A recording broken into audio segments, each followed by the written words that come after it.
6 mėnesių Emilija šiuose namuose tikra princesė. Net pietų miegelį pagrandukė miega tik tėčiui arba mamai ant rankų. Darbai gali palaukti, šyptelė Aurelija. Svarbiausia, kad dukrytė pamiegotų. Ji gimė labai jautri. Dievas atsiuntė mums dar vieną vaikelį po to, kai netekome vyriausiojo sūnaus. Eimantas mirties patale prasitarė, kad labai nori, jog susilauktume dar vieno vaiko. Aukščiausiasis tai išgirdo. Po laidotuvių praėjus vos 2 mėnesiams Aurelija pajuto, kad 6. jos kūdikis jau pakeliui. Iš pradžių galvojau, gal nervos ar dar kas nors, dar kažkaip netikėjau, galvojau, gal šiaip. Kažkaip taip dar pralaukiau, paskui kai jau nuvažiavau pas daktarus, paaiškėjo, kad laukiamės. Labai visi džiaugiasi. Tik tikėjomės, kad berniukas bus kažkodėl. Labai. O šiaip jinai gimė su angeliuku ant kaktos čia. Kas tas angeliukas, papasakokit, kas dėmė kažkokia buvo? Tokia rausva dėmė, bet grinai angelo formos. Balto apvadu per raudona dėmė ir baltas apvadas. Viduje grinai angelas. Kai gimė ir jau akušerė pasakė, kad čia yra angelo pabučiavimas.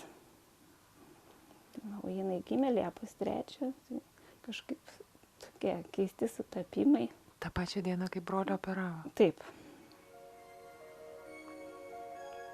Bet dabar tos dėmės nebėra? Ne, jinai per 3 savaitės pranyko. Sūnus sakydavo, prisimena Aurelija, kai užaugsime, nusipirksime namus greta ir ateisime pas tave pietų valgyti. Deja, jo vieta prie stalo visada bus tuščia. Sulaukęs vos 17, vaikinas iškeliavo ten, iš kur nebegrįžtama. Labai staigiai viskas kažkaip net netikėtai, galima sakyti. Čia prieš beveik jau 3 metus, galima sakyti.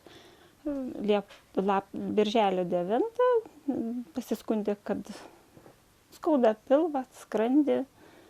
Ir galvojau, šiaip gal kas nors, taip. Bet vakare pasirodė, apalpo, neapalpo, iškrito, jis ten jau traukuliais iškrito, visą sukiojo, jį ten išsikvietėm greitai, išvežė ir jau į ligoninę nuvežė komos būseną jį. Bet kitą dieną, kai peršvietė, pasakė, kad nieko nėra, šiaip jam nešvietė su kompiuterinė, tuo kompiuteriu. Ir tas atsakymas buvo pirminis, kad patologijos nėra. Iš pradžių buvo galvoja, kad kaip ir saulės smūgis, kaip ir kas, kad taip nukrito ir netraukuliai. Įtarė, kad stiprų gavę saulės smūgį, nes buvo labai karšta diena. Tada.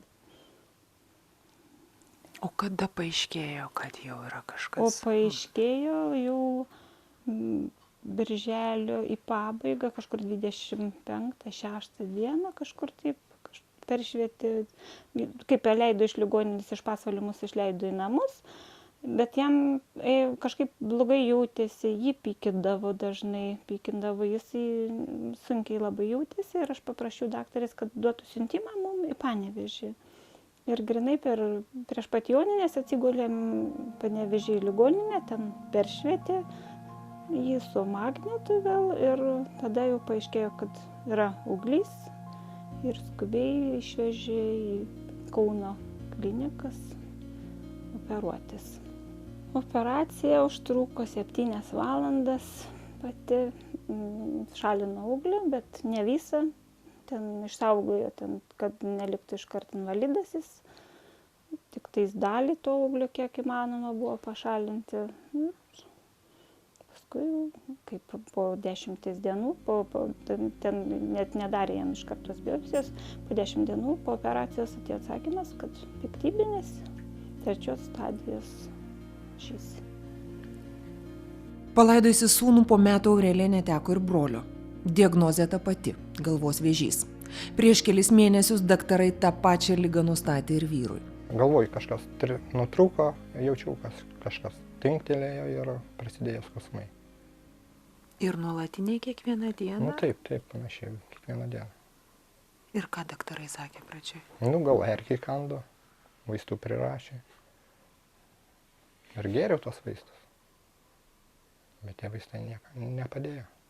Bet numaršindavo kažkiek tas Nu, kažkiek laikinai. Ten pagėriau, liktai jau nustojo. Ir vėl prasideda iš naujo viskas, skausmai visi. Ir vėl pas daktarus, taip pavažinėjau pas tos daktarus, kol galų gale grinai jau paskyrė tą šviesti kompiuterinį. Per švietus paaiškėjo, kad kažkas negerai, kad yra patologija. Ir tada dar sykį švietė ir išsiuntė jau į Panevėžį. Ir grinai Panevėžį dar ją persišvietė ligoninėje atsigulus. Padarė biopsiją. Ir atsakymas, kad piktybinis auglys.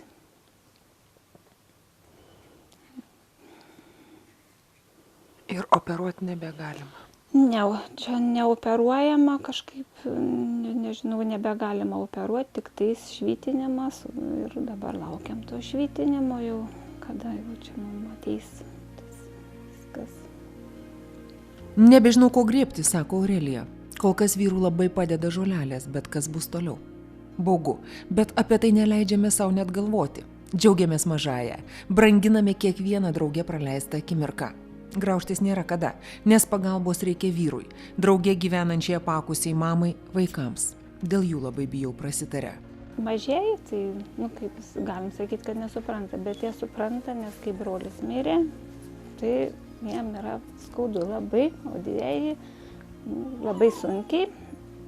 Ir kaip jau viską labai sunkiai reaguoja, stengiasi neparodyti, bet laikosi visi. Kaip tas baimė didžiulė yra ir turi būti stiprus ir ne tik aš, bet ir jie. Ir jie bijo dėl manęs dabar labai, ypatingai pats dabar didžiausias sūnus, jisai kaip baimė didžiulė, jisai sakė, dabar aš bijau dėl tavęs daugiausia.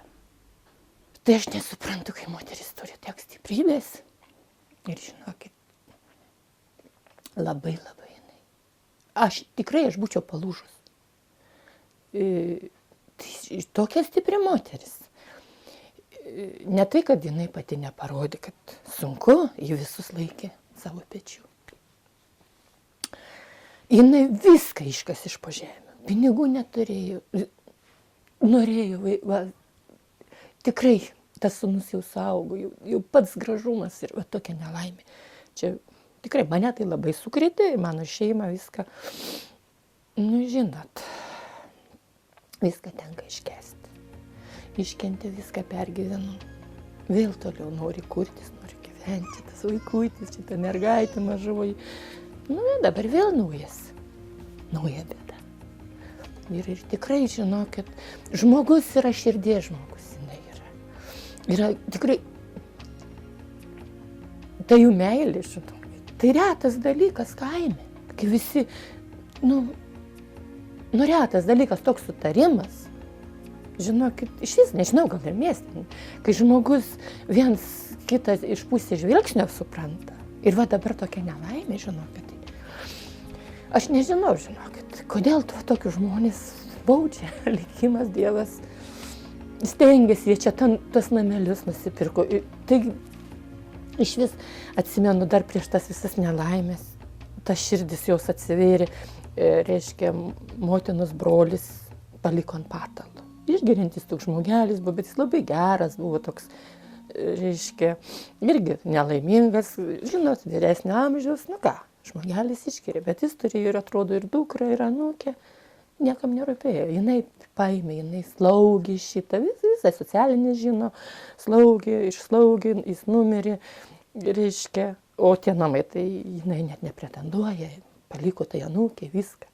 Ne dėl pinigų žmogus gyvena. Kodėl mes draugaujam. Dėl šito. Nes tokių žmonių, žinokit, šiais laikais yra maža.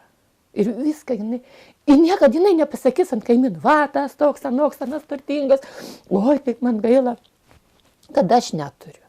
Niekada. Sako, bus, reikės, bus, kaip nors. Susijėmė save, nes turi būti stipri. Ir negalvoji, kad kažkas gali būti blogo ir stengiasi, turi pati save palaikai ir stengiasi vyrą palaikyti visaip, kad tik tais negalvotų, kad kas nors gali atsitikti blogesnio dar. Ir negali leisti suverkti nieko, nes yra dėl ko gyventi ir turi eiti į priekį.